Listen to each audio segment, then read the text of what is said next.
Hello guys, Sue Jerry speaking. Welcome to Bedtime Stories, episode number 259. Today is your Rankin Bass version of the Little Golden Book release of Frosty the Snowman. So let's read it now, shall we? So we got for us. Little Golden Book release of the Rankin Bass special Frosty the Snowman. This is written by Diane Mandrell. Cover is illustrated by Robin Cugley. It's illustrated by just Josie Yee. Published by Golden Book New York release, and it's Warner Brothers and Classic Media release. Copyright owned by Classic Media. It's I'm not sure what year this was in the time, but anyway, you get the point. In 2001, but anyway. Rankin Bass and all that good activities, but that's just me, of course.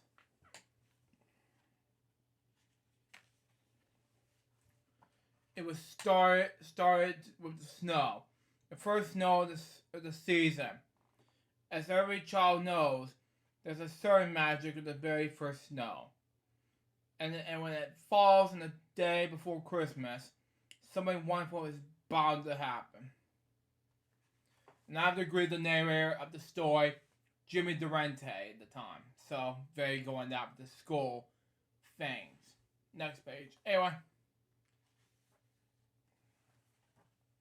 Children, back to your seats, called the teacher. The snow can wait. I hired Professor Hinkle, the magician, to entertain us for our class Christmas party. But anyway. Unfortunately, Professor Hengel was just about the worst magician in the world. And so I put the eggs into my magic hat, said Professor Hengel. Abracadabra. And voila, eggs had turned into a mess. Where is my rabbit? Hocus pocus, where are you? He didn't know what this rabbit was. Hocus pocus at the time was hidden into a hat. Well, at that time frame, that was a Rankin Bass 1969 project. It should have been shaming itself, so there you go. Next page. Anyway. Did I hear mom in the back? Yeah, please ignore that. But anyway.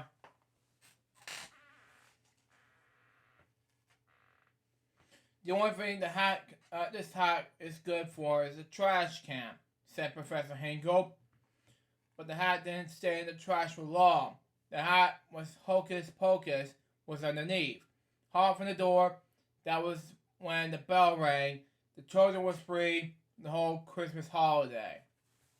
Except for the fact that Professor Hingle's like, ow, ow. Yeah, very funny indeed. Excuse me. Next page. Anyway. Hey, look at the snow, cried the children as they run outside. They worked together to build the first snowman in the season. Okay? Once the children had given him eyes and a nose and a mouth, as it was time to name him. How about Frosty? Asked Karen. Frosty the snowman. Okay? The children danced along with Frosty as they sang about his butted nose and two eyes made out of coal. Come back here, you, cried Professor Hingle, chasing Hocus Pocus. Suddenly, a gust of wind blew the hat onto Frosty's head, excuse me. Now, at that time frame, it was about that, and oh my god, I had to make sense in any way, so there you go on that. Next page. Anyway.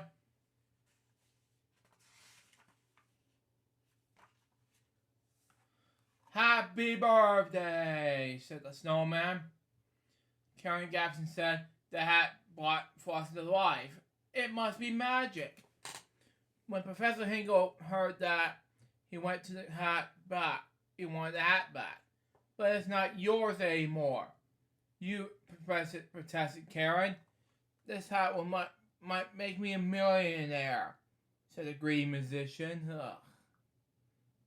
Taking his hat back. Jesus. Hocus Pocus felt that the hat really did belong to Frosty. Yeah, I have to agree with that.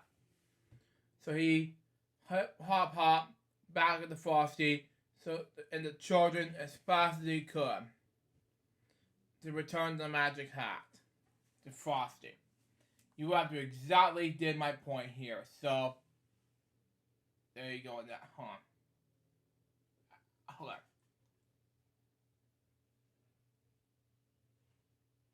There you go. That's my answer to your question, but there you go on that. Next page. Anyway. Happy birthday, said Frosty again as soon as his hat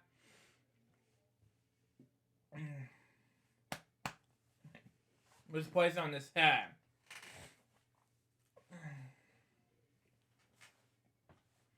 Hey, I said my first words. I'm alive.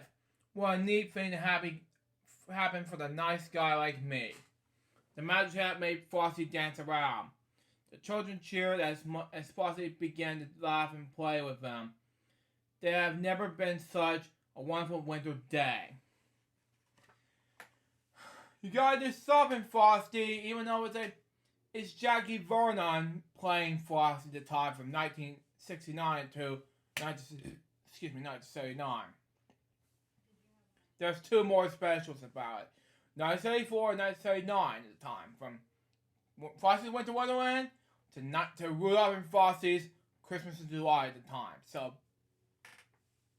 there's your answer to your question anyway. Next page. Anyway.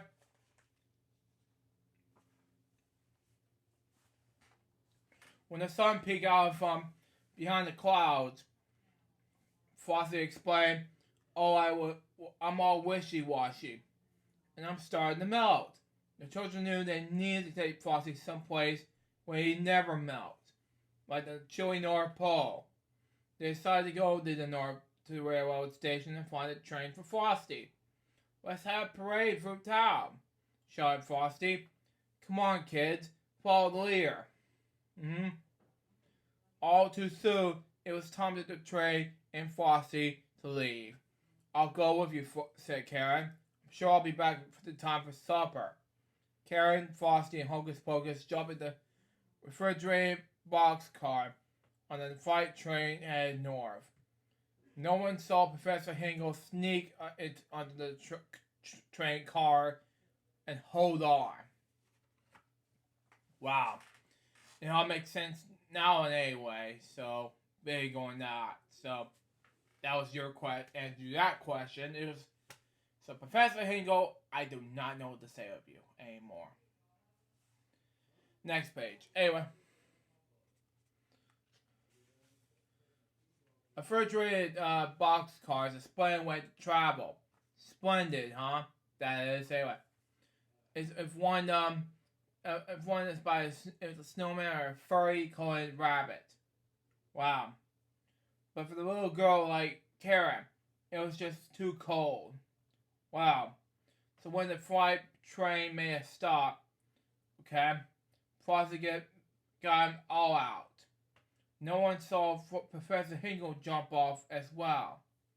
Frosty took Karen and Hocus Pocus to a wooden grid where they found animals, decorated the trees for their big celebration.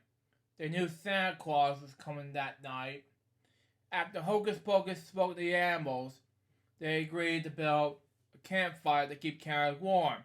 But it'd take too long, though, for Professor Hingle to catch up with their friends. Wow. Wow. I don't know what to say here, even though it's kind of lonely for the Snowman and the two best friends. Karen and, of course, Hocus Pocus. You know, that's just me. Next page. Anyway. Get on my shoulders, Karen, cried Frosty. Frosty, since he was made out of snow, was the fastest belly whopper in the world. Since he and Karen was sliding down a hill, leaving the greedy Professor Hingle far behind.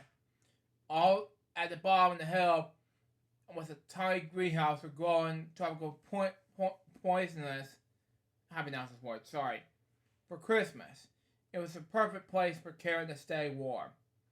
Frosty, you will melt in here, warned Karen. Only stay a little inside for a minute. Frosty assured her. But the nasty Professor Hingle caught up with them once again. He locked up the door, trapping the friends inside. Wow, it was sad feelings about it, fortunately. Yeah, don't worry about all of that. It just terrified me the most for what's gonna happen next, it said. Next page. Anyway, now, that night, Hocus Pocus led Santa Claus to a greenhouse to save Frosty. But by then, poor Frosty had melted completely. Don't cry, Karen, said Santa kindly. Frosty's not gone for good. You see, he was made out of Christmas snow. You can bet your boots that when your good jolly December wind kisses it, he'll turn into Christmas snow all over again. Just watch.